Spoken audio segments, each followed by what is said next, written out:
Pertama sekali Wafi, terima kasih Wafi sebab kita sudah datang lah malam ni. Tapi apa pun um, kita berkenalan sikit lah dulu Wafi. Okay, kita berkenalan. So Wafi nama apa? Nama diberi, nama panjang. Susah sangat nak Nama sebut. glamour lah, nama glamour. Nama glamour. Nama glamour ada 2. Yang betul-betul daripada nama asal. Ada 2. Kalau masa sekolah rendah, masa kecil-kecil dulu orang selalu panggil Isma. Sebab Okay. tu sampai sekarang masa pergi UIA hari tu ada carnival sign, tiba-tiba daripada belakang, Isma. Oi. Member lama. Tapi sekarang ni lepas start daripada umur 13, orang dah start panggil Wafi. Sebab terbiasa dengan family punya panggilan. Faham. Jadi sekarang boleh cakap dekat berkamera Apa maksudnya apa kerjaya sekarang? Kerjaya susah Kerjaya sekarang ni kurang berkejaya lah. Kerjaya sebagai seorang guru di Kafa. Oh, guru Kafa. Jadi sekejap. Macam dah pergi jauh sangat je. Sebelum tu lah kita mula pada awal. Dulu sebenarnya mula-mula sekolah rendah mula pada mana? Oh, kalau nak cerita pasal perjalanan belajar saya ada 1, 2, 3, 6 buah sekolah yang belajar. Start daripada Tadika dulu sebab duduk di Pematang Badak, Kuantan. So Tadika Pematang Badak. Tadika sebelah rumah. Tadika sebelah rumah. Okey, lepas tu? Lepas tu masuk sekolah rendah. Cadangnya nak ke SK Sungai Isap. Tapi tak jadi. Sebab kena sekolah petang nanti. So tukar ke SK Bukit Rangin. Sampailah darjah 3. Start darjah 3 tu hujung tahun. Dapat tawaran untuk masuk ke asrama. Pelik kan? Darjah 4 dah masuk asrama. Darjah 4 masuk asrama. Darjah 4 dah masuk asrama.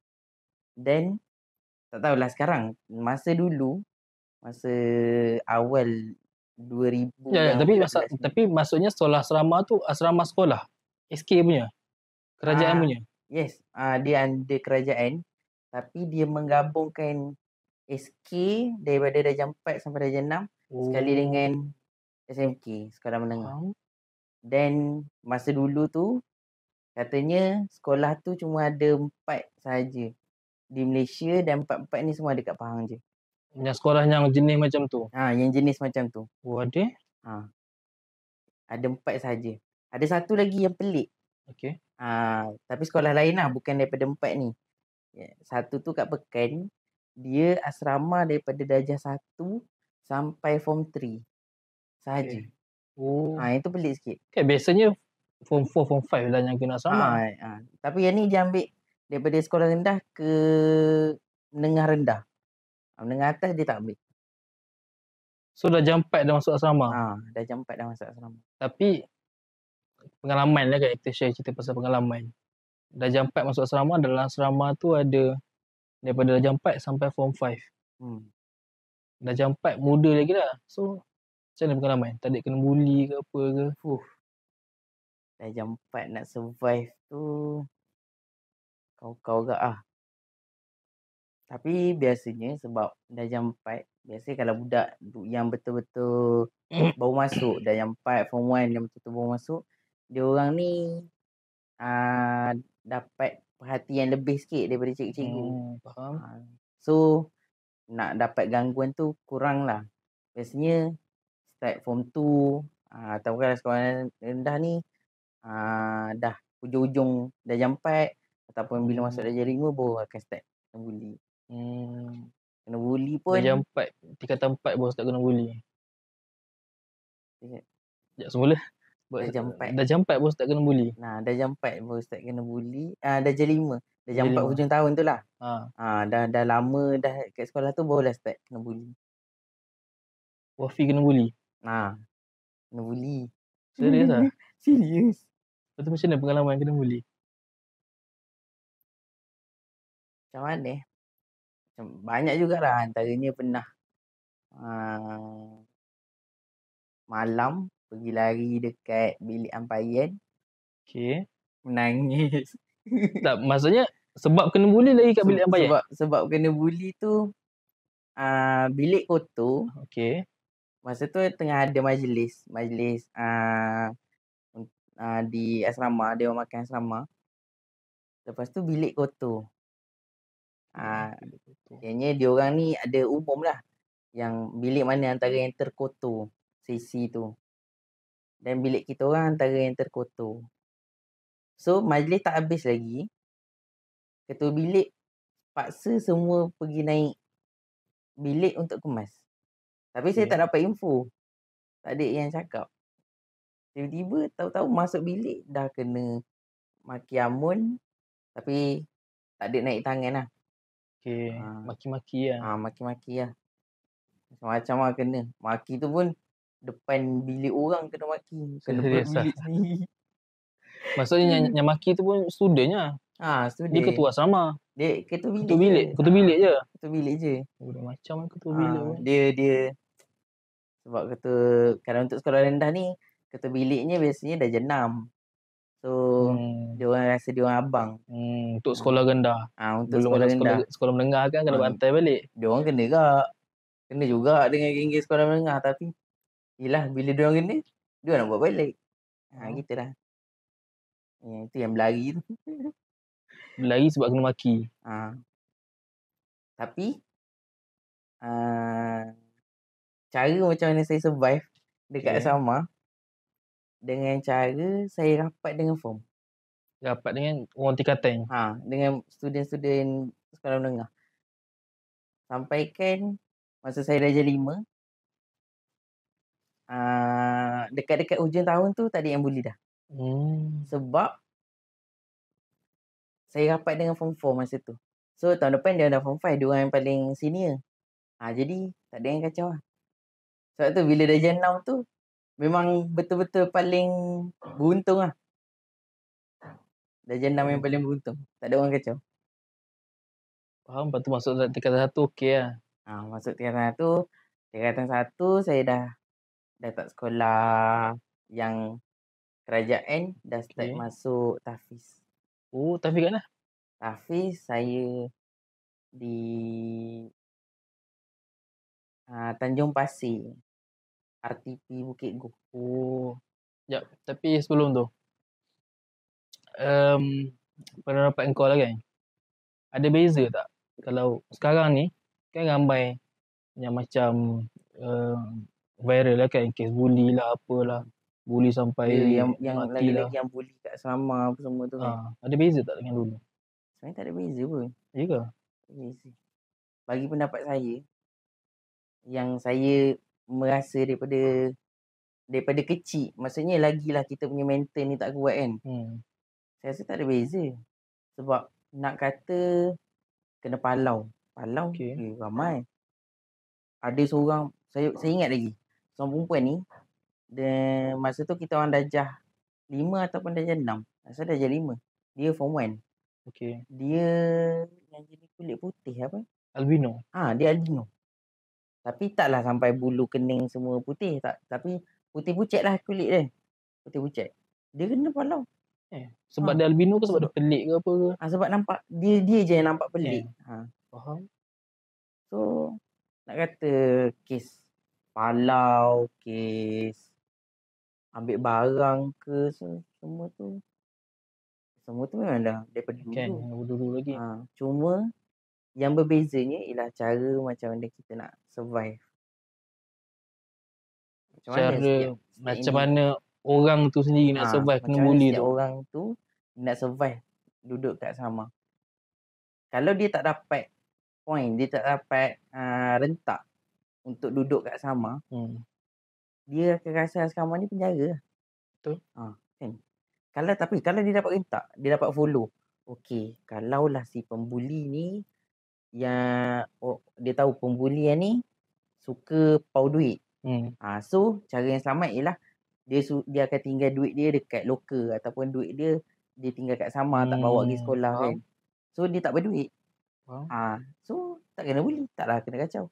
Tunjuk je lah yang dia tak ada duit dan selamat dah. Tapi kalau macam jenis pembulinya jenis fizikal, suruh pukul. Kalau pembuli jenis fizikal, atas apa step yang kita sesuai. Contohnya ada sekolah yang memang diorang ni banyaknya sekolah dia akan setiap bilik dia akan ada program mentor-mentee. So setiap bilik akan ada mentor, cikgu. Ada sekolah yang program mentor-mentee diorang ni memang dapat sampaikan apa-apa masalah memang akan dapat maklum ke cikgu. Tapi macam sekolah kita orang tak. Kita orang tak rapat hubungan mentor-mentee sangat. Walaupun berjalan je. Tapi hubungan junior dengan senior tu. Biasanya itu yang memang rapat. So antara caranya ialah nak selamat daripada pembuli fizikal ialah kita ada backup plan kita, iaitu senior yang lagi senior daripada pembuli tu. Faham. Tapi setuju tak kalau orang cakap sebabkan tak tahulah sekarang ni masih ada lagi tak mentor-mentee ni kan. Tapi setuju tak kalau orang cakap disebabkan mentor-mentee ni lah ramai yang ada kakak angkat, abang angkat yang tak sihat. Hubungan tak yang sihat. sampai dia orang cakap berkunyit lah apalah. Itu kalau saya letak 50-50. 50-50. Sebab sekolah kita orang sendiri menerapkan sistem pelajar dah jam 4 form 1 yang baru masuk akan ada abang angkat form 5. Setiap form 5 akan ada adik angkat. Adik angkat dah jam 4 ada, adik angkat form 1 ada. Dan hubungan tu dia biasanya kalau yang memang dah ditetapkan sekolah, macam sekolah kita orang SMK Sepekan ni, dia orang memang dah tetapkan sistem ada abang angkat, adik angkat macam tu. Yang rasmi lah daripada sekolah. So yang tu hubungan sihat. Dia memang abang angkat yang menjaga. Sampai kan kadang-kadang belanja juga. Abang angkat belanja. Tapi bukan belanja yang nanti saya belanja awak nanti yang nanti ada dia punya riba dia lah. Ada dia punya tambahan lah. Nanti kena buat apa. Nanti urut ada balasan lah. Yang tu tak. Biasanya belanja sekadar sebab diorang ni daripada awal masuk akan dijadikan rapat. Macam tu. Tapi kalau hubungan tak sihat tu biasanya abang angkat, kakak angkat, adik angkat ni yang tak rasmi. Dia yang pergi minta. Boleh tak awak jadi adik angkat saya? Boleh tak awak jadi kakak angkat saya? Yang tu biasanya tak sihat. Betul. Faham? Setuju. Sebab apa? Sebab dia berdasarkan keinginan kita. So keinginan kita tak tahu keinginan tu nafsu yang tak elok ke, ataupun keinginan kita tu sebab kita tengok orang tu hebat atau apa-apa ke. Tak tahu. Itu yang boleh menyebabkan terjadinya gejala tak sihat dalam sekolah. Tapi kalau dekat sekolah rendah, campur sekolah menengah tu pernah kena buli. Tapi kalau yang dekat tahfiz, kalau dekat tahfiz, pernah juga kena buli. Pernah juga. Bertumbuk. Bertumbuk. Tapi nasib baik ketua asrama datang. So selamat lah. Lepas tu yang paling macam beruntung sikit lah. Ketua asrama tu abang saudara. Faham. Jadi tu selamat lah. Lagi backup lah. Dia macam ada backup. Walaupun dia marah juga. Tapi tak teruk sangat lah. Tapi macam Wafi memang pondok ke madrasah? Saya mula-mula duduk di aliran tahfiz selama 1 tahun setengah lah. Lepas tu berpindah ke aliran pondok. Oh, 2 tu je. 2 tu je. Tapi inilah ramai lagi yang tak faham kan, macam aku pun macam tak berapa faham lagi. Apa beza pondok, tahfiz, madrasah, ke ada lagi benda-benda yang lain?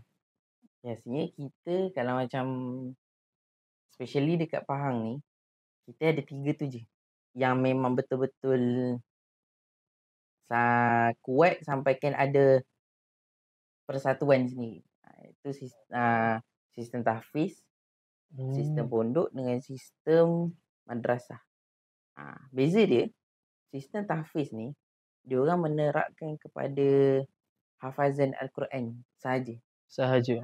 Ada sebahagian tahfiz dah mula adapt dengan akademik, dah mula adapt dengan mungkin kitab-kitab pondok. Tapi main utama dia ialah hafazan Al-Quran. Selagi mana dia tak settle hafazan Al-Quran, walaupun kitab ke ataupun akademik dia dah berjaya, dia tetap dikira belum habis silibus lagi. Itu sistem tahfiz. Kalau pondok ni tak. Pondok ialah sistem berkitab. Kita akan mengaji kitab daripada kitab yang paling basic sampailah kitab yang paling tinggi dalam silibus sekolah tu. Macam mana kita nak kata kita dah habis belajar bila kita dah habis satu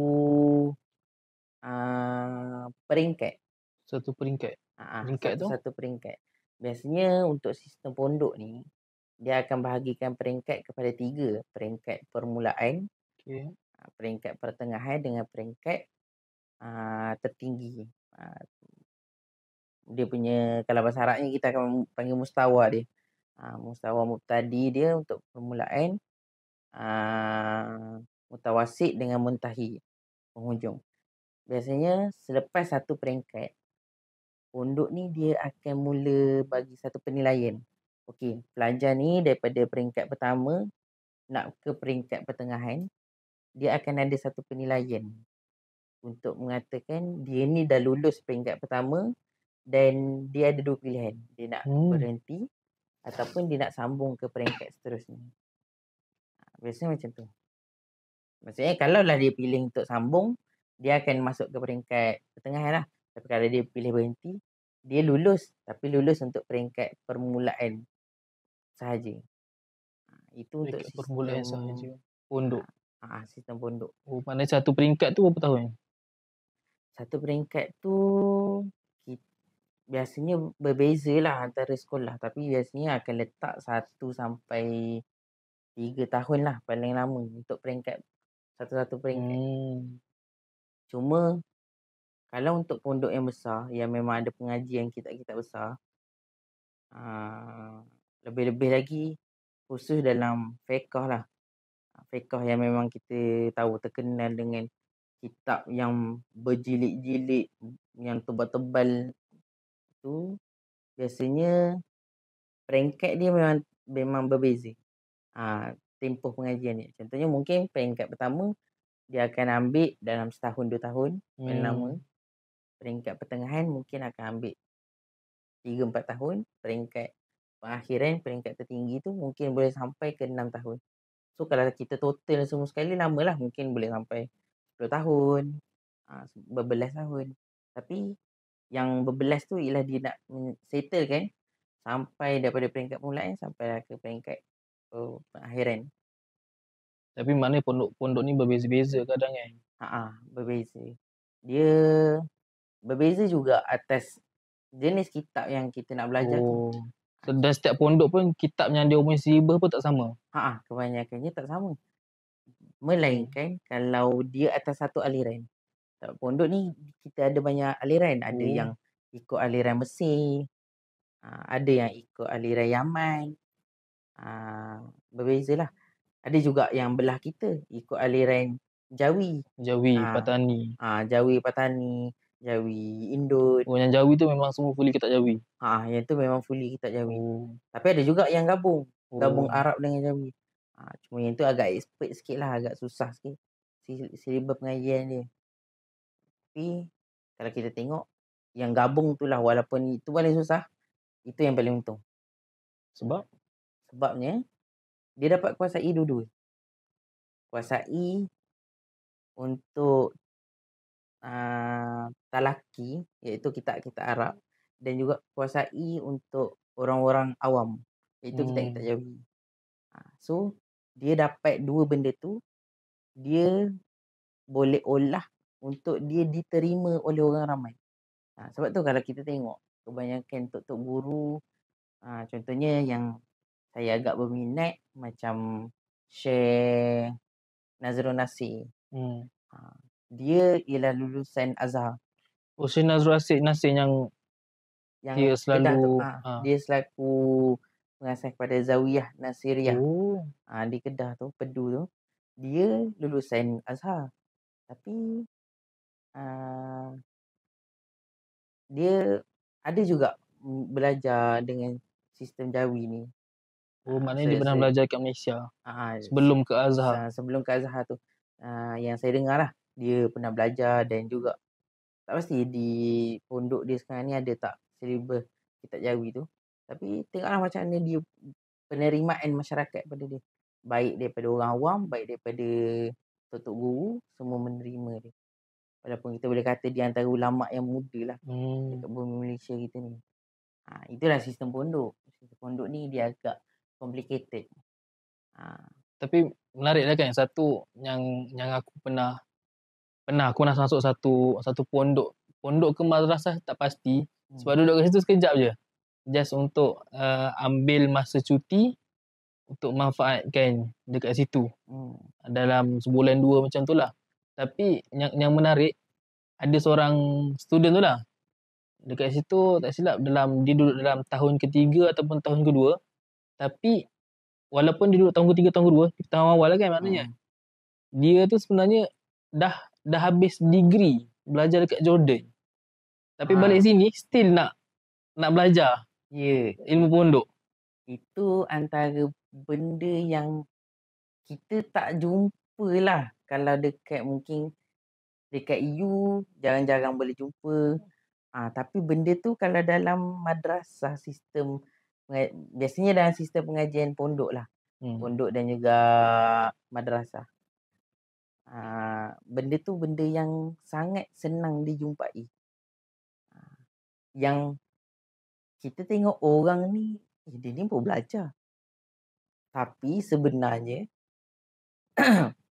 mungkin dah master. Mungkin dah master. Tapi pondok baru belajar. Pondok baru belajar. Sampai kan kadang-kadang kita rasa, aku ni senior ni, aku boleh ajar dia ni. Rupanya, ya Allah, dia lagi hebat. Orang kat pondok tu lagi hebat. Orang yang yalah kita dah ada master. Masuk pondok, orang dalam pondok tu lagi hebat. Orang yang baru belajar. Ya. Itu yang benda yang special yang kita boleh jumpa dekat sistem pengajian pondok, sistem pengajian madrasah. Sebab apa? Dia tak ada had umur. Nak masuk, kebanyakannya boleh terima. Balik pada yang tadi lah. Kita kan cerita tentang apa tu tahfiz, apa tu pondok. Satu lagi, apa tu madrasah. Lupa. Madrasah. Madrasah ni ialah biasanya sistem pengajian yang mengikut kepada aliran India dan juga Pakistan dia. Yang khusus, takhasus diorang kepada hadis. Bidang hadis. Itu biasanya kita panggil sebagai madrasah. Ini yang banyak maulana. Itu yang akan melahirkan maulana, yang akan melahirkan ahli hadis. Yang maulana pun boleh dapat kelas belajar kat Malaysia ke tak? Boleh. Boleh? Baru tahu. Sebab aku ingat macam maulana ni yang belajar dekat India tu je kan. Yang India yang belajar 8 tahun, 9 tahun. Biasanya macam tu. Tapi sebab sekarang ni dekat kita pun dah banyak juga syekh-syekh lah. Maulana daripada sana yang mula menetap kat Malaysia ni dan sambung lah sistem daripada sana. Maksudnya kita sambung dekat sini pun orang tu boleh dapat title yang sama, maulana. Tapi macam mana nak tahu yang dia tu sebenarnya dah layak dapat title maulana? Yang tu biasanya atas pengajian dia dan juga atas guru lah. Biasa pondok lah yang akan madrasah tu lah yang akan madrasah tu yang akan bagi declaration tu kat dia. Okay. So madrasah, tahfiz, pondok. Kalau yang lain banyak lagi kan? Oh, banyak lagi. Tapi macam kita kat Bumi Pahang ni, kita famous dengan 3 tu. Okay. Tapi kalau, kembali pada asal tadi kan, tahfiz. Macam mana tiba-tiba boleh daripada sekolah menengah, sekolah rendah biasa, kan, tiba-tiba tahun tengah-tengah tu aku masuk tahfiz lah. Oh, Macam mana tiba-tiba boleh jadi macam tu? kisah dia agak pelik. Bagi saya pun kadang-kadang kalau terfikir pasal ni macam betul ke aku belajar tahfiz? Pernah sampai macam tu. Sebab apa? Sebab dulu sekolah saya tu, kita orang hampir darjah 6, kita orang ada pilihan untuk keluar masuk sekolah sama lain ataupun nak sambung form 1 dekat sekolah yang sama. Okay. Kita boleh sambung. Dan bila sambung tu lagi mudah lah kan, sebab Dah memang belajar kat situ. memang belajar kat situ. Dan tu pun sekolah yang asrama, sekolah yang orang mencari kan, orang nak masuk. So kita boleh senang-senang macam tu. Macam satu bonus lah. Saya pun memang tak pernah bercadang pun nak pindah. Okay.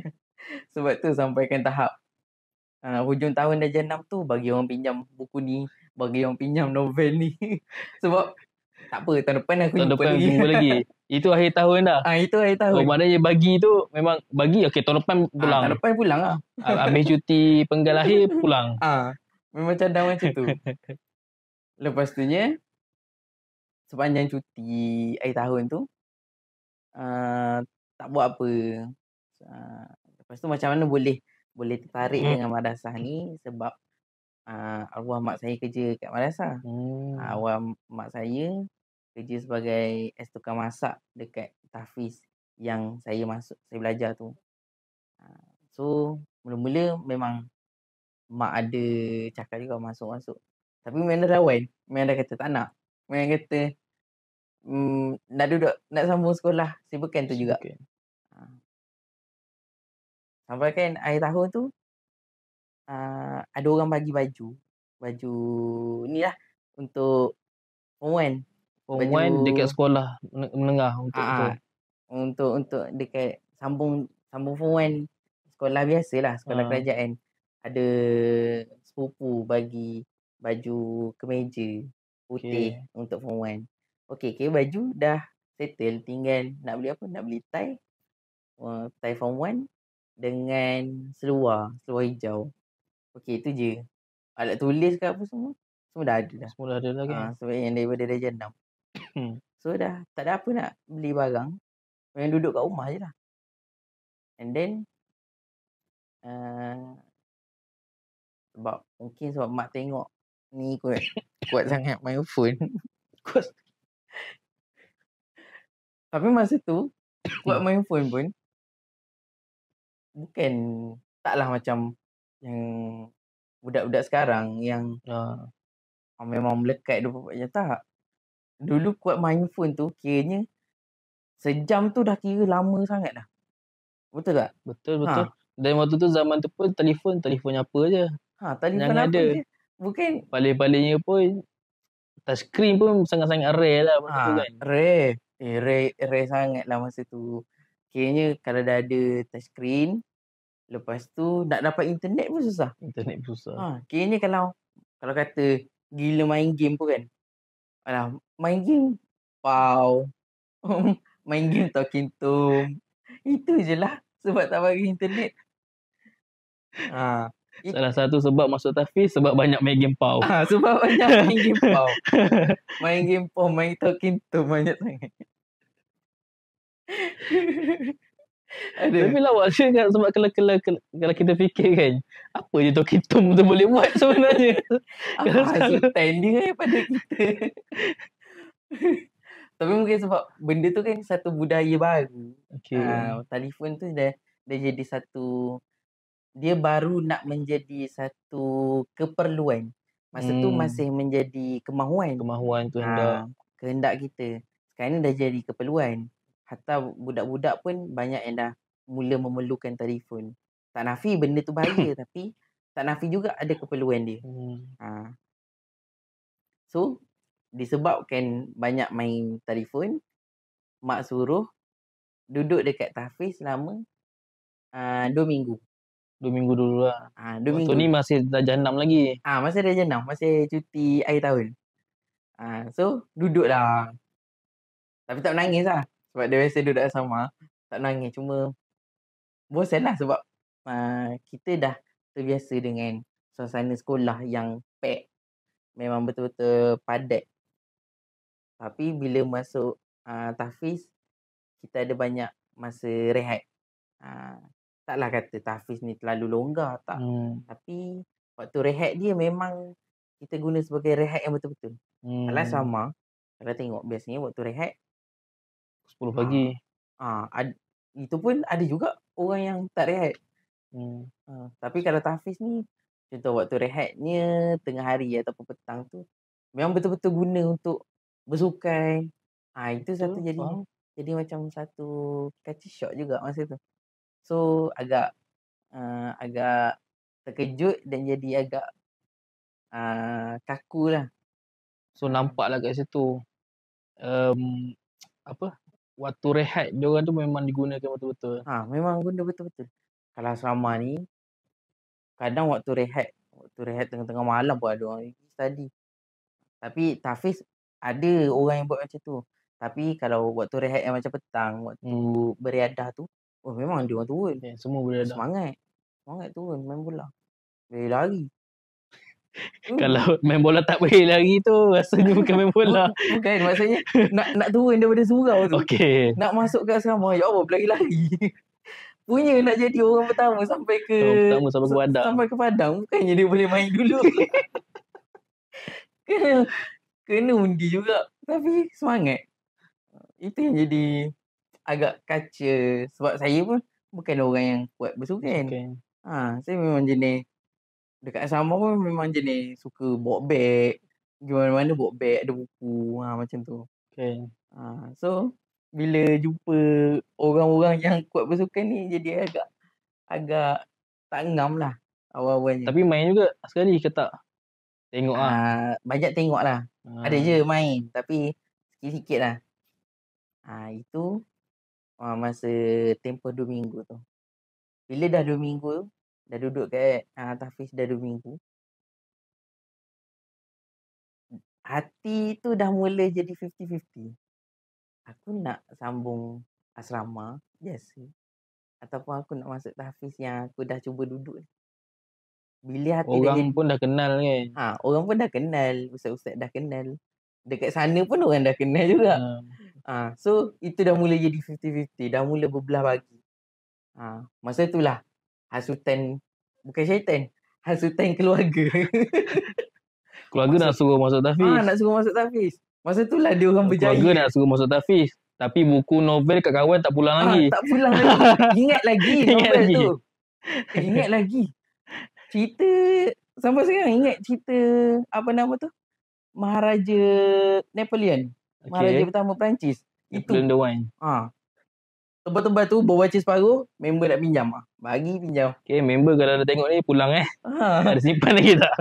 Itu yang ingat tu. Ya, buku aku ada lagi kat sana tu. Itulah yang jadi 50-50-nya. Last, dah family semua memang dah suruh masuk tahfiz. Okay, follow lah masuk tahfiz. Dan kejadian macam mana saya boleh betul-betul rasa mula nak mengikhlaskan diri masuk tahfiz tu, kejadian dia agak unik. Sebelum masuk yang betul-betul rasmi jadi pelajar tahfiz, kita orang nak pergi beli jubah putih dan juga baju Melayu putih.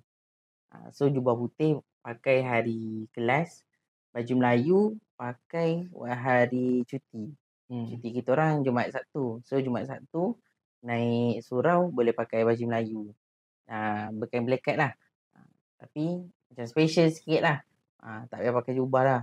Tak payah panas-panas lah. So pergilah ke Kuantan Perik. Masa tu memang selalu beli barang kat sana je. Pergi Kuantan Perik, beli dulu 1 round. Lepas tu masuk waktu maghrib. Ingat lagi. Masuk waktu maghrib, turun, pergi ke surau. Surau Kuantan Perik ni, saya tak tahu ada Kuantan Perik tu, sampai sekarang saya tak tahu ada surau ke tak. Yang saya tahu surau dekat belakang tu. Dekat parking. Rasa macam sampai tahu. sekarang macam tu lagi. Kan? Kalau ingat kan, surau dia surau yang kat parking tu je. Parking yang belakang kan, bukan parking yang depan, parking yang belakang. Okay, betul. So, pergilah dekat surau sana, jalan kaki dengan family semua. Abang ipar saya dengan pakcik saya dah masuk dalam, saya baru ambil wuduk. Lepas tu macam ada seorang pakcik ni, dia ada tegur, tapi saya tak ingat mula-mula tu dia tegur apa. Mungkin tak silap dia tegur nama kot, macam tu. Tapi memang tak ingat. Okay. Dan yang peliknya memang saya tak kenal pakcik tu. Okay, itu yang paling penting. Saya tak kenal. Dia tegur, dia sebut nama lah. Dia tanya nama. Dia tanya nama apa? Okay. Dia tanya nama. Okay, sebut nama. Masa tu still guna nama Isma. So sebut Isma. Okay. Lepas tu dia pergi ambil wuduk, saya pun pergi solat. Habis solat, saya siap dulu. Pelik kan? Okay. Walaupun masuk lambat, tapi keluar kan. Itu yang mak suruh sangat masuk lambat. Itu yang nak diubah kan tu. Itu yang nak diubah sangat tu. Sebab solat je memang laju. Tapi kita rasa dah slow dah. Paling slow dah tu solat. Tapi ternyata kita keluar awal dulu. So dah keluar tu, duduklah tunggu abang ipar, tunggu pakcik. Lepas tu tunggu juga yang mak dengan kakak apa semua. So saya duduk je dekat kerusi surau tu. Duduk. So pakcik tu pun datang. Pakcik yang sama. Okay. Dia datang. Dia pun duduk. Dia bersembang dengan saya. Tapi saya memang tak ingat lah apa yang disembangkan tu. Okey. Lepas tu family saya datang. Pakcik tu pun macam bersalam. Kita orang pun keluar. Tunggu orang perempuan. Mak saya, kakak saya semua. Tunggu. Lepas yang perempuan dah keluar, kita orang ada kat depan surau lagi. Pakcik tu pun datang lagi. 3 kali dia approach saya. Okay. Kali ketiga tu dia datang. Sebab dia dah bersalam dengan abang ipar saya dengan pakcik saya. So, abang ipar saya pun jadi bercakap lah, bersembang dengan dia. Dan dia pegang saya, dia pegang bahu macam tu. Abang ipar saya tanya, pakcik ni siapa? Dia kata, saya cikgu dia. Padahal itu kali pertama saya kenal. Tak pernah jumpa. Kan tak ingat dah kan, padahal waktu tu darjah 6. 4 dengan 5. Takkan tak ingat dah. Takkan tak ingat. Kalau nak kata yang masuk sekolah rendah yang 1 sampai 3 tu. Itu ingat lagi cikgu-cikgu. Tapi memang pakcik tu memang tak kenal. Dan takkanlah dia boleh mengaku dia cikgu. Dalam keadaan dia sendiri tanya nama saja. Dia tanya nama kan? Dia tanya nama. Apa semua. Banyaklah soalan yang dia tanya. Pasal dia pegang saya bahu macam tu. Dia kata, cikgu dia ni, dia lupa cikgu dia. Serius lah.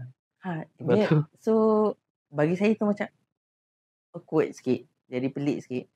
Tapi tak cakap kau bukan cikgu aku. Tapi tak cakap. Memang senyap jadi. Tak, masa tu memang penakut lagi. Tapi kakak abang ipar dengan pak saudara tu tahu tak yang bukan cikgu pun sebenarnya? Tak tahu. Dia tak tahu lah. Sampai sekarang tak tahu lah.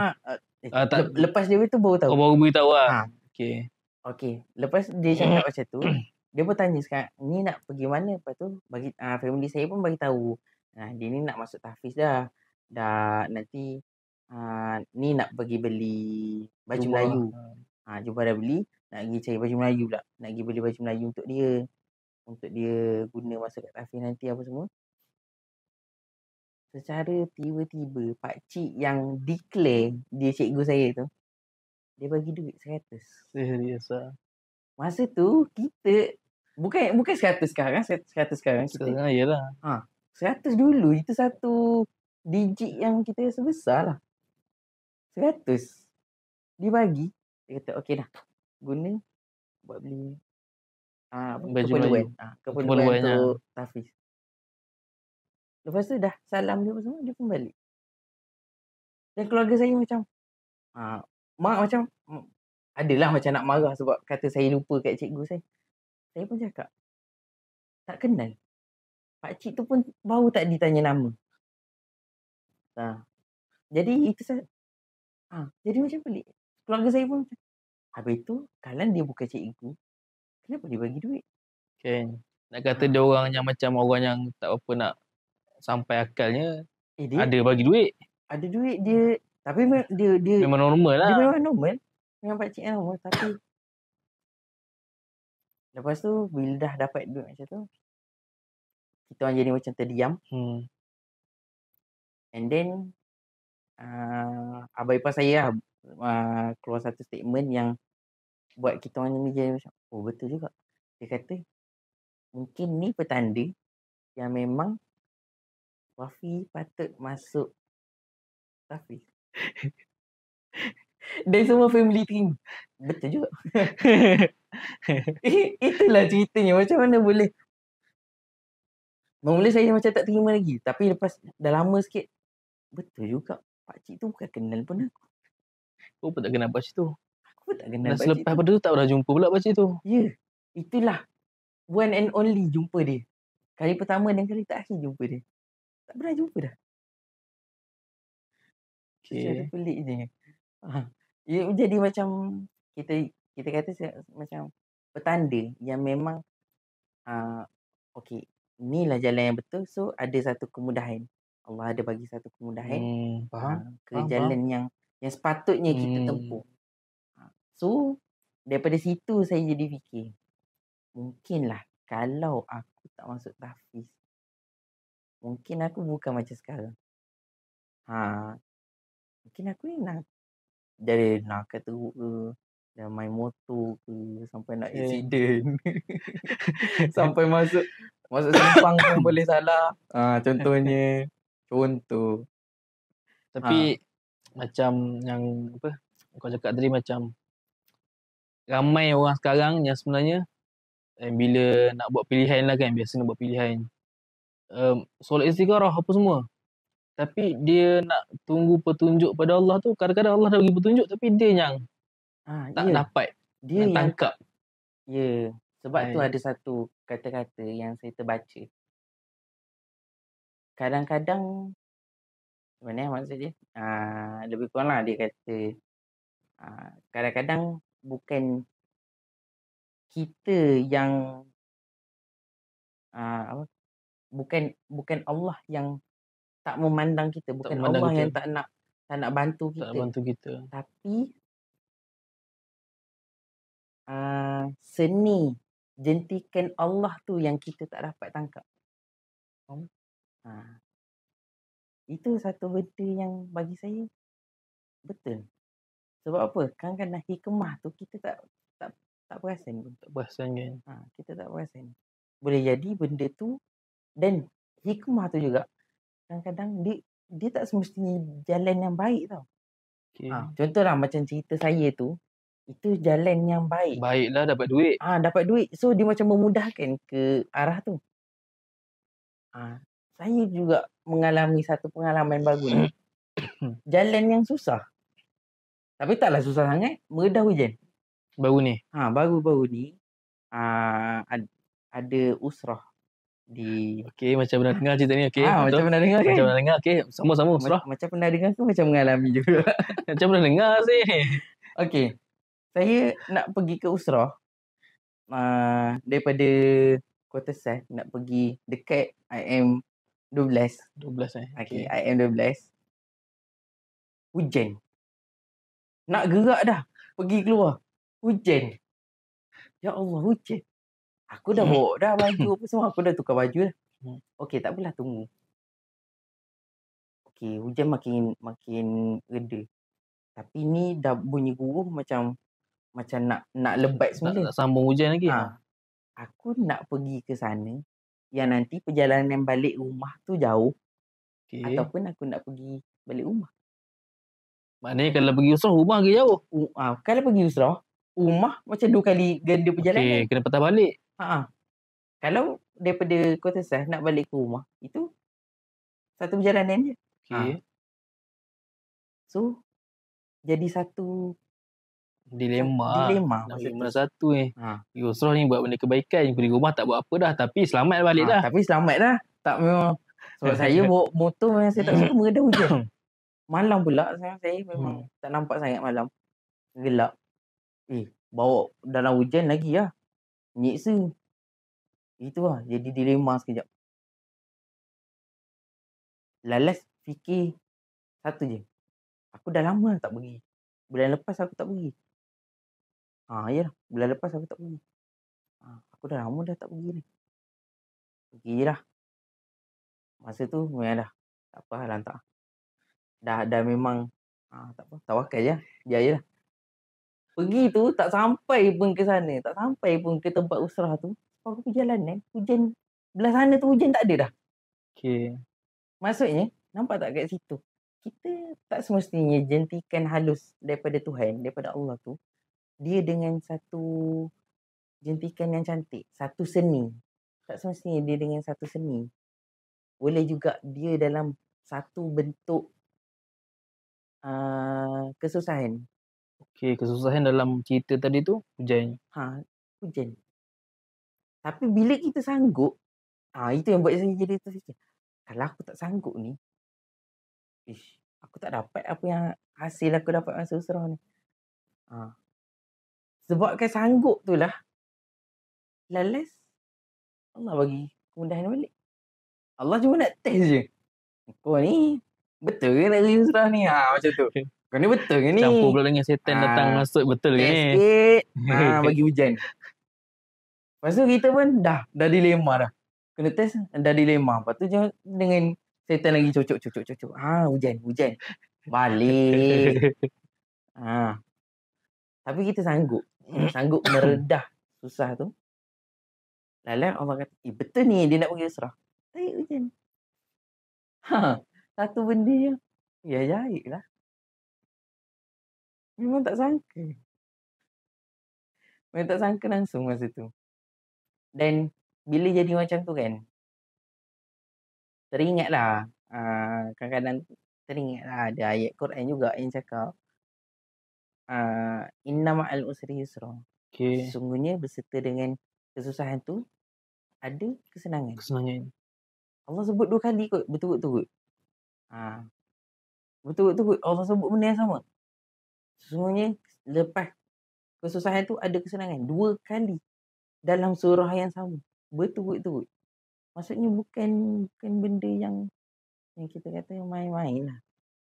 Bukan satu kita kata satu bentuk falsafah ke apa tak. Bukan omong kosong. Memang betul-betul Allah bagi kan. Memang betul-betul. Tak nak je menghadap. Selepas kesusahan ada kesenangan. Lepas hujan rupanya tak hujan pun depan tu. Tak hujan dah. Kering jalan. Kering. Tak sangka. Itulah yang agak seronok lah. Bila kita fikir balik. Sebab itulah orang kata kita ni kena selalu untuk kita refleksi diri. Kita kena ingat balik perjalanan kita. Sebab apa? Bila kita ingat balik, kita akan jumpa hikmah-hikmah tu. Dan daripada hikmah yang kita dapat tu, itulah yang akan menjadi panduan untuk kita nampak seni-seni, jentikan halus Tuhan tu. Cakap pasal refleksi kan. Sepanjang Wafi daripada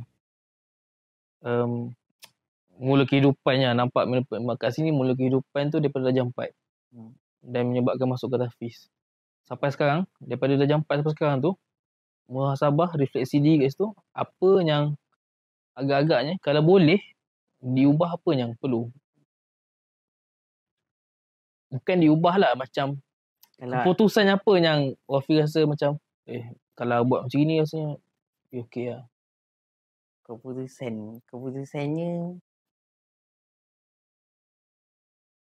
kalau lagi sungguh belajar dan tak tidur dalam kelas. Sebab waktu tahfiz tak lah. Waktu tahfiz ni kurang. Tapi start duduk dekat pondok. Lepas mula pondok ni saya duduk dekat Kemaman dulu. Habis kat Kemaman 3 tahun, barulah saya sambung ke Kedah. Yen. Masa kat Kedah ni, memang boleh kata setiap kelas tu wajib tidur. Itu adalah satu kewajipan untuk orang pondok. Itu satu kewajipan. Memang qala musannifu wallahu a'lam. Macam Masa Allah wala tu auto segar. auto segar memang. Tadi aku tidur. Itulah tidur boleh nyenyak sekali sepanjang 20 tahun. Memang rasa macam banyak lah tidur. Sampai kan kita orang pernah buat satu video promoting Mahat pondok. So dalam video tu ada scene waktu dalam kelas saya, dalam halaqah saya. Dan scene tu kamera tu lalu ikut tepi saya. Waktu tu saya tidur. Tapi tak tahu apa orang rakam. Tapi nampak saya tapi sebab tak bergerak. Sebab kita ni level tidur kita ni dah bukan level tidur tidur ayam. kacang ni. Ni level tidur orang ingat tengah belajar. Tengah belajar sungguh-sungguh. Tak bergerak, badan tak bergerak, tangan stay. Pen tu tak jatuh. Tak jatuh pen. Tak ada bunyi dengkur. Walaupun memang kalau tidur baring tu memang dengkur. Tidur duduk waktu kelas tak pernah berdengkur. Tak berdengkur. Mata je pejam. Stay macam tu. Scene. And then scene daripada depan pula. Daripada sana saya duduk ujung. Sana. Masa tu kalau orang tengok. Rajin ni dia orang ni. Orang depan sekali tu tidur tu. Padahal tidur. Kita yang tengok video tahu lah. Dia tidur lah ni. Bukan tengah ni. Bukan tengah belajar. Aduh. So itulah yang paling rasa kalau lah tahu kan. Betapa seronok je belajar dulu. Tak tidur. Dah boleh kata tahun-tahun terakhir lah. Belajar. Barulah dah tak tidur dalam kelas. Barulah. Kita kata apa rasanya lazat belajar tu. Lazat belajar tu. Satu benda yang saya memang jujurnya saya memang tak pernah dapat dekat sekolah lain. Faham? Dia dapat dekat pondok. Lazat yang macam mana? Masa tu saya demam dan sakit kepala. Tapi sebabkan saya tak nak duduk bilik sakit. Kenapa? Saya duduk bilik sakit sama macam saya masuk kelas. Bilik sakit duduk sebelah kelas saya. Bila Syekh bercakap, kat bilik sakit tu dengar. Guna mic, guna speaker. Guna speaker, kat bilik sakit tu dengar. Kita ni kalau tak faham bahasa Arab, boleh tidur. Masalahnya rasa macam duduk dalam kelas. Tengah faham apa Syekh tegang. Aduh, ya Allah. Tak boleh tidur. Tak boleh rehat. So, rasa daripada aku buang masa, baik aku duduk je lah. Betul-betul duduk depan Syekh tu. Baik duduk depan Syekh. Duduk tu, masa tu yang tengah tak larat. Sakit kepalanya. Syekh masuk, Syekh start mengajar. Rasa dalam bau berapa minit. Rasa segar, rasa fresh gila badan. Memang tak ada lah. Hilang. Sakit tu semua. Habis kelas Syekh turun, datang balik. Itu biasa dengar cerita Tok Wali, apa semua kan. Syekh apa semua yang belajar sama. Saya pun pernah merasai. Belajar tu, kita niat. Yelah ada juga niat. Masuk kelas ni, Allah bagilah aku boleh sembuh ke, aku boleh larat sikit ke. Allah bagi betul larat. Larat dalam kelas. Habis kelas. Ada Syekh depan muka larat. Terus larat. Itu satu kemanisan yang dalam belajar, yang mana kalau lah ditakdirkan dia diberi peluang untuk kita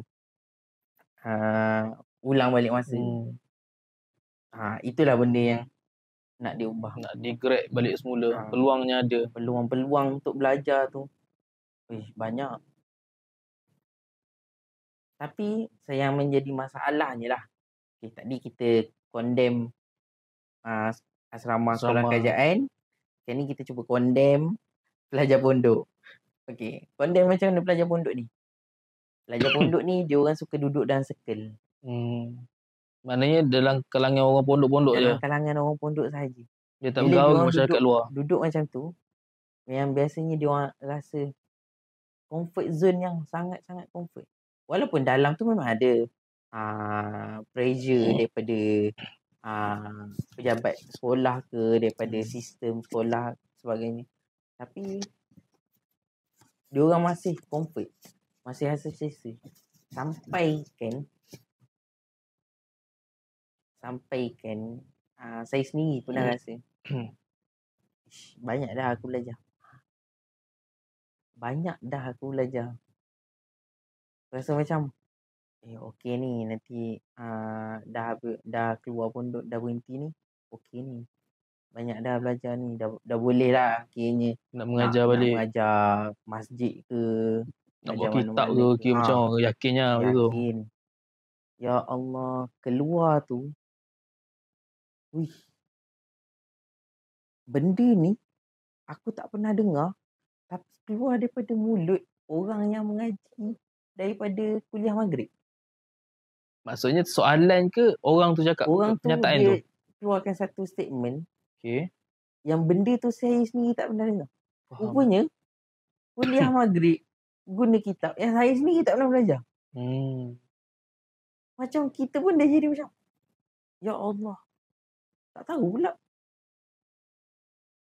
Itu saya punya first impression waktu mula-mula keluar daripada tempoh belajar ni, waktu mula berkejaya. Itulah memang first impression yang memang ingat sampai sekarang. Bodohnya aku. Kena tampar tu Sungai Raya tu. Itu rasa macam kena tampar. Memang betul-betul teruk lah rasa. Itu bukan dah level kena tampar. Itu rasa macam, kalau lah ilmu tu bentuk manusia, itu macam ilmu tu dah, kau ni kan perasan dah cerdik, dah pijak-pijak lah. Kena pijak pula dengan orang masjid je. Dengan orang masjid je, orang tua. Orang bukan belajar pondok. Orang tua yang belajar dekat kuliah masjid je pun. Maghrib je. Kita ni belajar berapa tahun kan? Kita ni yang menghadap tok guru. Yang tok guru cerita ni, tok guru mengajar ni.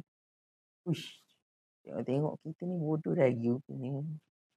Rasa macam itu memang first impression. Sebab tu lah sampai sekarang serius lah, saya tak, masa belajar dulu saya agak condemn. Saya agak tak berminat dengan kuliah maghrib. Sebab apa? Sebab dia bukan sistem taraki. Dia bukan sistem belajar betul-betul. Betul. Kuliah maghrib, orang tu datang, duduk, belunjuk kaki, menyembang dengan member. Ada yang duduk belakang tu tidur. Yang duduk depan tu dengar je termenung, tengok ustaz tu mengajar.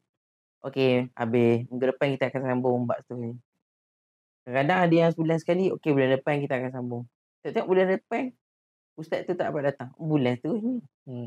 Bertahun-tahun nak habis, berapa liang muka je. Berapa muka surat je. Ustaz saya pernah mengajar satu kitab Jawi nipis. Muka surat dia dalam 2 tahun. Nak habis. Itu di pondok. Itu masa dia buat kuliah. Faham. Itu yang buat kuliah duha. Kuliah dekat masjid lah. Dekat masjid, dekat surau. 2 tahun, 20 muka surat. Itu yang setiap minggu tau. 20 lebih muka surat macam tu lah. Tak sampai 100 muka surat. Tak nipis je. Tapi 2 tahun. Nak habis. Tapi hasil dia, sejak dari tu memang saya tak condemn dah kuliah maghrib. Kuliah, okey, orang pergi kuliah. Pergi. Dengar orang pergi kuliah. Memang tak condemn. Tapi kalau diberi peluang lagi lah kan. Ini pada kita lah. Kalau diberi peluang lagi, akan datang kat mana tempat belajar pilihan Wafid. Ini tak kira masalah apalah. Luar negara ke dalam negara, mana pilihan? Pilihan saya memang, yelah kita orang ni, sebab kita orang ni daripada tahfiz lagi dah duduk dalam aliran Yaman. Aliran Yaman? Memang dipanggil aliran Yaman lah. biasanya kita panggil Madrasah Hadramaut. Oh. Sistem dia. Sistem dekat Hadramaut tu walaupun sekolah berbeza, tapi sistem dia yang sama. Hatta sehingga kan Universiti Al-Ahqaf dekat Hadramaut sendiri untuk kuliah syariah dia menggunakan sistem yang sama macam pondok. Itu kehebatan dia. So Madrasah Hadramaut ni kita orang dah kenal daripada dulu, dan kita panggil kiblat ilmu dia ialah di bumi Hadramaut, khususnya kat bumi Tarim. Kat kota Tarim ni memang dah jadi gudang ilmu dia. Gudang ilmu untuk orang-orang pecinta Madrasah Hadramaut ni, itulah main utama dia. So memang saya pun memang dulu memang cita-cita nanti nak sambung belajar sana, Tapi bila fikir balik dengan kemampuan yang ada, yang ketidakmampuan yang ada dari sudut ilmu yang memang sikit, dan daripada sudut kewangan yang pun tak mencukupi lah untuk belajar. Saya rasa untuk tempat-tempat macam tu sesuai untuk kita ziarah. Paling kurang ziarah. Paling kurang ziarah. Antara benda yang saya minat, ada satu kata-katanya lah untuk orang-orang yang belajar dekat sana. Dekat Tarim ni, turuku Tarim, syekhun liman la syekhullah. Jalan-jalanan, lorong-lorong di Tarim ni boleh menjadi guru kepada orang yang tiada guru. Turuku Tarim, jalan-jalan di Tarim, syekhun boleh menjadi guru, liman kepada orang yang la syaikhalah, tiada guru padanya. Kenapa? Sebab orang kat sana semua baik. Taklah kita kata 100% tak, tapi kebanyakannya memang orang baik, orang soleh, orang yang memang mengejar akhirat sebagai tujuan utama dia. So daripada situ kita boleh belajar lah untuk dapat apa sebenarnya perjalanan kita sebagai orang yang tak duduk dalam madrasah, dalam persekolahan, orang yang berkejaya. Apa perjalanan kita yang sepatutnya. Itu yang buat saya agak masih berminat untuk ke sana. Walaupun bukan untuk sambung belajar. Bukan untuk sambung belajar. Tapi kalau ada rezeki, nak juga sambung ke sana. Nama sekolah tu Rubat Tarim. Rubat. Rubat. Ada orang panggil Ribat, ada orang panggil Rubat. Bergantung lah, boleh je duduk wajah. Itu sekolah lah. Itu satu sekolah. Dan satu sekolah yang menggunakan sistem Madrasah Hadramaut, yang kita kata mana-mana alumni dia, first impression dia ialah orang hebat, orang baik. Itu memang first impression. Setiap kali jumpa, baik betul lah dia ni. Cek Madrasah Hadramaut. Cek. Ya Allah, ngaji Rubat tadi. Hatta dekat orang Kuantan ni sendiri, bukan orang dekat Kuantan ni, tapi orang ni orang Pekan.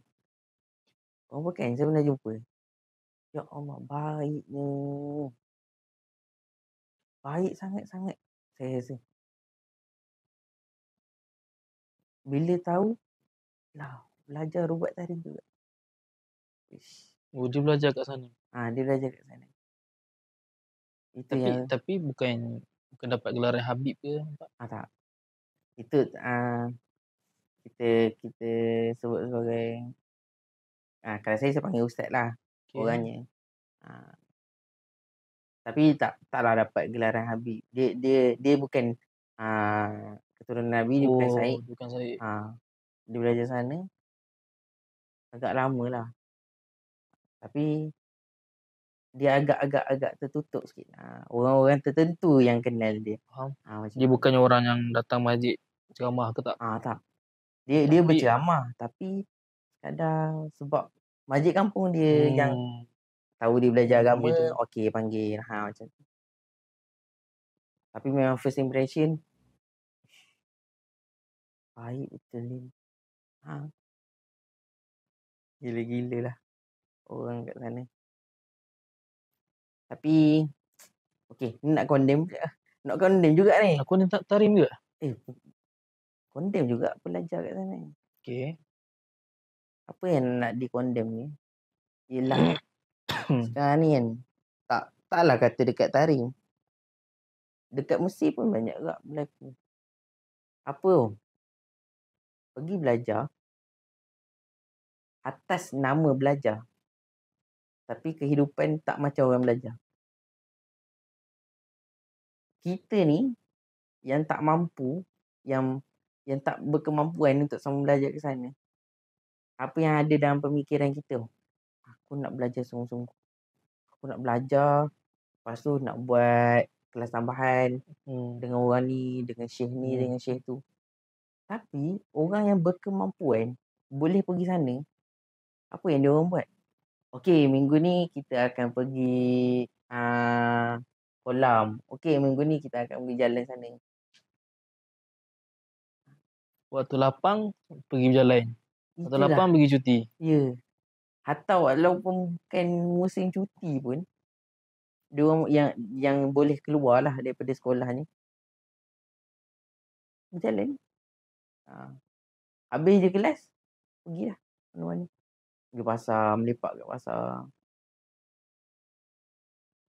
Tapi itulah cakap pasal belajar apa semua kan. Kalau macam sekarang ni pun dikira sebagai seorang guru lah kan. Seorang guru apa semua. Selain daripada guru tu, apa side hustle yang Wafi buat? Apa? Side hustle. Apa, senang cerita apa hobi lain lah yang Wafi buat? Saya ni, kalau hobi yang membawa kepada keuntungan ni tak banyak ni. Banyaknya hobi yang bawa tu nampak macam kerugi kan. Contohnya apa? Contohnya saya ni jenis agak FOMO. FOMO. Sebab apa? Student main game ni, okey, aku nak try. Itu jenis saya. Okey, student main Roblox, saya try. Student main game bola, saya try. Sebab apa? Sebab bagi saya bila kita dapat tangkap apa istilah-istilah ataupun apa yang ada dalam pemikiran diorang, so diorang akan rasa, ustaz ataupun cikgu ni tahu lah benda ni, boleh lah try sembang pasal benda ni. Start daripada boleh lah try sembang tu, dia akan jadi okey, nanti sembang lagi. Bila dia macam memutuskan gap tau. Daripada gap yang jauh tu, okey, try sembang, guru pun jawab. Okey, and then sambung lagi sampailah betul-betul ngam. Betul-betul kamcing. Bila kita dah kamcing, lagi senang kita nak jaga. Betul tak? Takkan budak ni kita tak pernah ajar dia. Awak pergi buat benda ni, buat benda tu. Budak ni mesti akan, dia ni tak pernah pun mengajar aku. Dia ni siapa? Itu boleh jadi impression dia orang tau. Tapi bila kita kancing macam, awak tolong jap buat benda ni. Awak ni kan rajin macam pemain ni ataupun macam karakter ni. Lepas tu dia akan dalam keadaan gelak-gelak pergi buat kerja tu. Suka-suka pergi buat kerja tu. Itu akan jadi satu kemudahan untuk kita, kreativiti kita untuk bersama dengan budak-budak zaman sekarang. Satu lagi benda yang menjadi hobi saya ialah saya ni suka tengok cerita. Banyak. Tak tahu dah berapa puluh. Dulu pernah list kan. List tapi bukan semualah. Nak listkan anime sahaja. Anime apa yang pernah tengok? Lebih daripada 30. Yang pernah 30 cerita anime. Lebih 30 cerita. Satu cerita tu pun bukan sikit-sikit kan? Satu cerita ada yang masih berjalan sampai sekarang. Itulah. Ada yang movie okey lagi lah. Satu je. Ini yang jenis sambung-sambung. Lebih daripada 30. Tapi saya antara cerita yang betul-betul buat, kalau orang tanya apa cerita yang betul-betul bagi kesan dalam hidup, saya paling suka cerita My Hero Academia. Okay, kenapa? Sebab cerita dia, walaupun cerita dia panjang, kalau tanya fanbase dia, peminat ataupun pembenci cerita dia, semua tahu lah cerita dia macam mana. Nak cerita satu karakter ni, kalau cerita lain 2-3 episod je. Tak, ni 5-6 episod. Nak cerita introduction untuk karakter tu. Pasal karakter ni sahaja. Panjang, lama. Tapi dia punya wawasan dia, dia punya visi dan misi dia dan cerita tu apa? Iaitu nak bawa kepada satu dunia yang harmoni, yang mana misi dia ialah nak letakkan senyuman di setiap orang. Itu wawasan cerita tu sebenarnya. Itu wawasan cerita tu. Itulah tujuan utama cerita tu. Dia nak buat semua orang boleh hidup tenang, boleh tersenyum.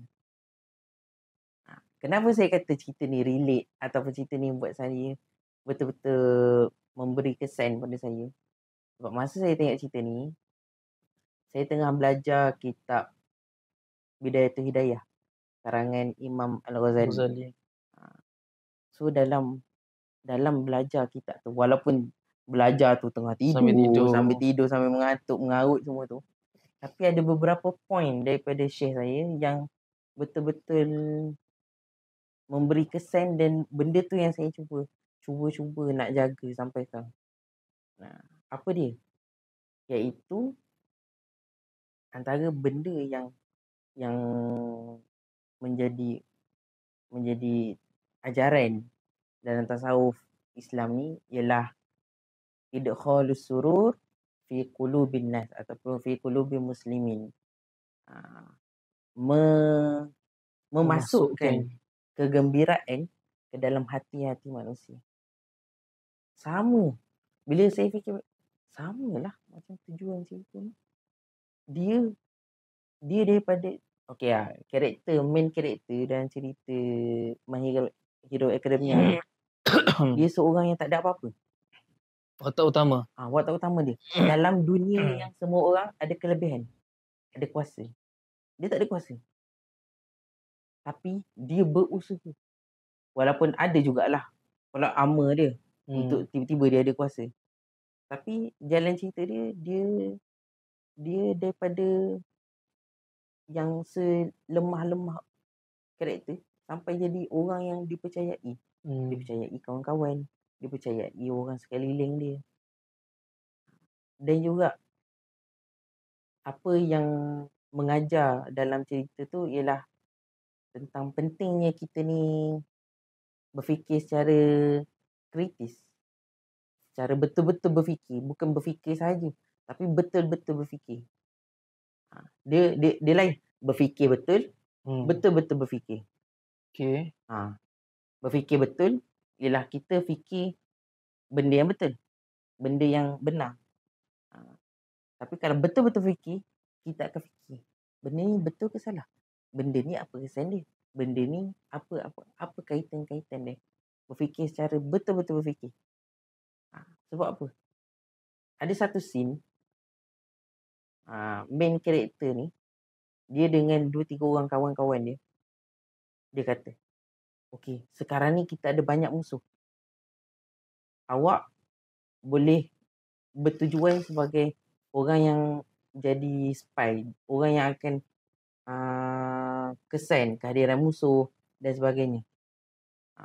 Awak ada kelebihan untuk pantas. Jadi awak boleh bawa kita melarikan diri daripada serangan musuh. Awak ada kemampuan untuk counter balik serangan musuh. Lepas dia cakap, walaupun 2-3 orang je, tapi apa yang dia boleh cakap, dia kata, dengan kita yang ada sekarang ni, All Might, pahlawan nombor 1 dunia, All Might pun tak mustahil kita boleh kalahkan.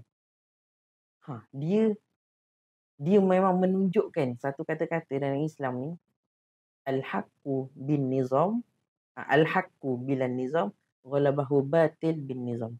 Satu kebenaran tanpa rancangan, tanpa perancangan akan dikalahkan oleh kejahatan yang penuh dengan perancangan. Menunjukkan kalau kebenaran ni tak ada perancangan, walaupun dia benar, dia boleh kalah dengan orang yang memang jahat tapi ada perancangan. Pentingnya perancangan ni sebenarnya. Dan juga dia, apa yang dicakap tu, apa yang dia, statement yang dikeluarkan, dia boleh kalahkan pahlawan nombor 1. Sama macam apa yang Syekh saya pernah cakap. Bercita-citalah setinggi angkasa, sebab kalau engkau jatuh, engkau akan jatuh di atas bintang-bintang. Dia tinggi cita-cita dia. Padahal baru budak sekolah, baru tahun pertama masuk sekolah. Masuk sekolah pahlawan. Dia tu. Main karakter cerita tu baru tahun pertama. Tapi dia dengan kawan-kawan ingusan dia boleh kata, kita satu grup kita ni, walaupun semua budak ingusan, kita boleh kalahkan pahlawan nombor 1. Macam lah, kalau kita sekarang ni, kita kata, okey, satu grup Form 5 ni, kalau awak bergabung, awak boleh kalahkan menteri-menteri. Nampak tak macam tak logik? Macam tak logik? Macam tak logik. Sebab apa? Orang tu dah banyak pengalaman kot. Kalau dalam cerita tu, orang tu kuat gila kot korang nak kalahkan dia. Tapi cita-cita dia setinggi langit, setinggi angkasa. Dan dia tak menyesal pun. Sebab apa? Macam saya cakap, bila kau jatuh, kau tak jatuh ke tanah. Dia pada angkasa. Kau jatuh ke bintang. Tanah dengan bintang tu jauh. Sebab tu, bercita tinggi angkasa tu, usaha kita pun tinggi. Kalau kita kata, aku nak bercita-cita setinggi pokok kelapa. Kau jatuh kat pokok pisang. Dekat je dengan tanah. Kalau kata, cita-cita aku setinggi KLCC, kau jatuh, dekat bangunan lain. Atap bangunan lain. Bubung rumah kau. Bukannya jauh pun dengan tanah. Tapi cita-cita dia tinggi betul. Bila saya tengok balik scene tu, boleh kata, kenapa mengarut sangat kan ayat-ayat dia. Waktu tu rasa mengarut. Waktu tu rasa mengarutnya dia orang ni. Tinggi betul cita-cita. Tinggi betul cita-cita.